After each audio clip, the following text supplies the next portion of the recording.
નમસ્કાર દોસ્તો, આજે એક એવા મુદ્દાને લઈને આવ્યો છું કે જે ઘણો જ અસરકારક અને સાચો મુદ્દો છે.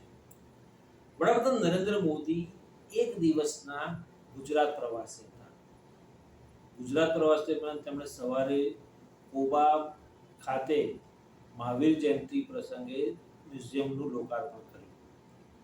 ત્યારબાદ તેઓ સાણંદ ખાતે સાણંદ જીઆઈડીસીમાં કેન્સ સેમિકોન નામની કંપનીના એક પ્લાન્ટનું ઉદ્ઘાટન કરવા આવ્યા.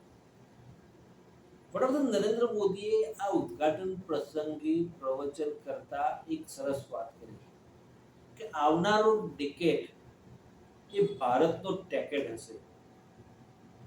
આ કહેવા પાછળનું તાત્પર્ય એવું હતું એમનું કે આવનારો દશકો જે છે એ ભારત માટે ટેકનિકલ અને ડિજિટલ ક્રાંતિ લાવનારો છે.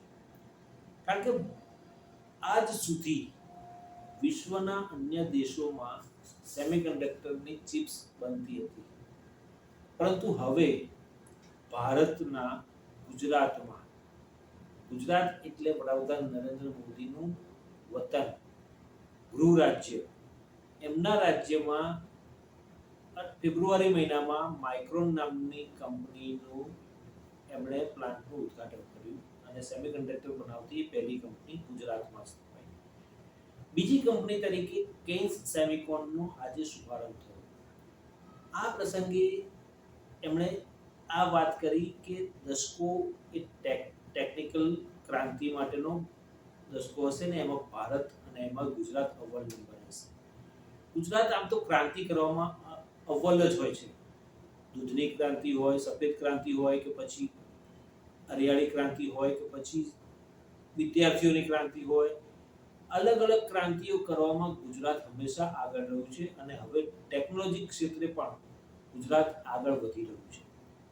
વડાપ્રધાન નરેન્દ્ર મોદીએ કહ્યું કે આણંદ ખાતેની સેમિકન્ડક્ટરની જે આઉટસોર્સિંગ કંપની જે છે એની સેમિકન્ડક્ટર બનાવવાનું જે કામ કરવાની છે અને એને કારણે ચિપ્સ અમેરિકામાં પણ વેચાશે. વડાપ્રધાન નરેન્દ્ર મોદીએ કહ્યું કે 21મી સદીનો સમયગાળો માત્ર આર્થિક હરીફાઈનો નથી, પરંતુ ભવિષ્યના ટેક લેન્ડસ્કેપને આકાર આપવાનો પણ છે. પરિણામે વર્ષ 2021માં ભારતમાં સેમિકન્ડક્ટર મિશનનો પ્રારંભ કરવામાં આવ્યો. આ માત્ર એક ઔદ્યોગિક નીતિ નથી, પરંતુ વૈશ્વિક કક્ષાએ ભારતના આત્મવિશ્વાસનું એલાન પણ છે. વડાપ્રધાન નરેન્દ્ર મોદીના આજના જે ભાષણ હતું એમનું, એમાં એક નવીનતા એ જોવા મળી, કારણ કે હું પણ ત્યાં ગયો હતો. આ કાર્યક્રમના કવરેજ માટે હું પણ ત્યાં ગયો હતો. ત્યાં એમણે ભાષણમાં વડાપ્રધાન નરેન્દ્ર મોદી જ્યારે પણ ગુજરાત આવે તો કોઈ પણ જગ્યાએ પ્રવાસમાં હોય, એમનું પ્રવચન હોય, ભાષણ હોય, જાહેર સભા હોય, ત્યાં આગળ તેઓ હંમેશા વિપક્ષને અને ખાસ કરીને કોંગ્રેસને અને ભૂતકાળની કોંગ્રેસની અને સરકારને અને ખાસ કરીને વડાપ્રધાન જવાહરલાલ નહેરુને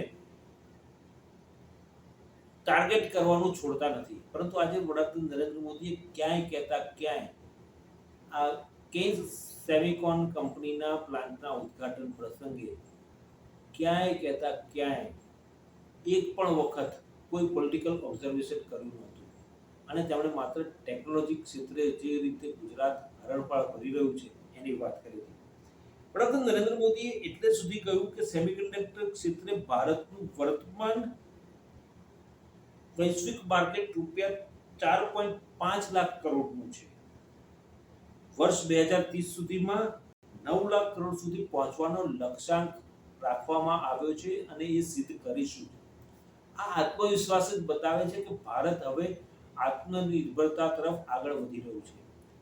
માઇક્રોનની ચિપ્સ હોય કે પછી હવે કેન્સ સેમિકોનની ચિપ્સ હોય, એ વિશ્વના અનેક દેશોમાં આવનારા સમયમાં એક્સપોર્ટ થશે.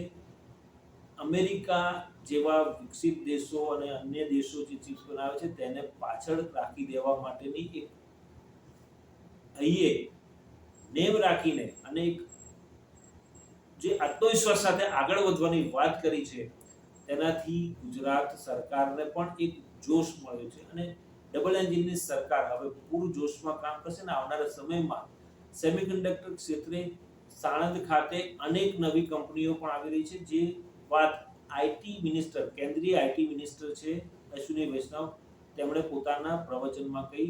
એમણે કહ્યું કે અત્યાર સુધીમાં ફેબ્રુઆરીમાં એક શરૂ થઈ, આજે બીજી શરૂ થઈ, જુલાઈ સુધીમાં બીજી 2 સેમિકન્ડક્ટર કંપનીઓનું ઉદ્ઘાટન થશે અને શરૂ કરશે એ લોકોનું પ્રોડક્શન. તો આમ ધીમે ધીમે આ વર્ષના અંત સુધીમાં ઘણી બધી કંપનીઓ અહીંયા સેમિકન્ડક્ટર્સની ચિપ્સ બનાવવાનું શરૂ કરશે અને આવનારા સમયમાં એટલે કે 2047 સુધીમાં ભારતને જે 3જા નંબર ઉપર લઈ જવાનું ખેવના રાખી છે વડાપ્રધાન નરેન્દ્ર મોદીનું સપનું છે કે ભારત ત્રીજી મોટી અર્થવ્યવસ્થા બને, એ દિશામાં આ પગલું કરી રહ્યા છે. મુખ્યમંત્રી ભૂપેન્દ્ર પટેલે પણ આ વાતને સ્વીકારી અને કીધું કે ગુજરાત હંમેશા જે પણ કામ હશે અને જે પણ કામ છે એને પૂરી ખંતથી કરવા માટે તૈયાર છે, કારણ કે ગુજરાત પાસે એટલું બધું યુવા ધન છે અને ટેકનોક્રેટ યુવા ધન છે. કારણ કે આજે વડાપ્રધાન નરેન્દ્ર મોદી જ્યારે કેન્સ સેમિકન્ડક્ટરમાં આવ્યા ત્યારે સભાને સંબોધતા પહેલા તેમણે ત્યાંના યુવાન એન્જિનિયર્સ જે લોકો ચિપ્સ બનાવી રહ્યા છે એમની સાથે સંવાદ કર્યો. આ સંવાદમાં એવા બધા એન્જિનિયર્સ છે કે જેમના બાપ દાદા ક્યારેય આ ફિલ્ડમાં આવ્યા નહોતા, એન્જિનિયર બન્યા નથી. કોઈ ખેડૂતનો પુત્ર છે, કોઈ જવાનનો પુત્ર છે, સૈન્યના જવાનનો પુત્ર છે. આવા લોકો, આવા બાળકો, યુવાનો જે છે એ આ ઇન્ડસ્ટ્રીમાં છે અને એમની પાસે નવા આઈડિયાઝ છે અને નવા આઈડિયાઝની સાથે તેઓ ચિપ્સ બનાવી રહ્યા છે. ત્યારે ગુજરાતનું યુવાધન આવનારા સમયમાં સમગ્ર વિશ્વમાં એક ડંકો વગાડશે તેવી એમણે અપેક્ષા રાખી અને મુખ્યમંત્રીએ પણ આ અપેક્ષાઓને પાર પાડવા માટેનું વચન આપ્યું છે અને આવનારા સમયમાં ગુજરાત એક અવ્વલ નંબરનું સેમિકન્ડક્ટર પ્રોડક્શનનું હબ બનશે એવી ખાતરી પણ આપી હતી.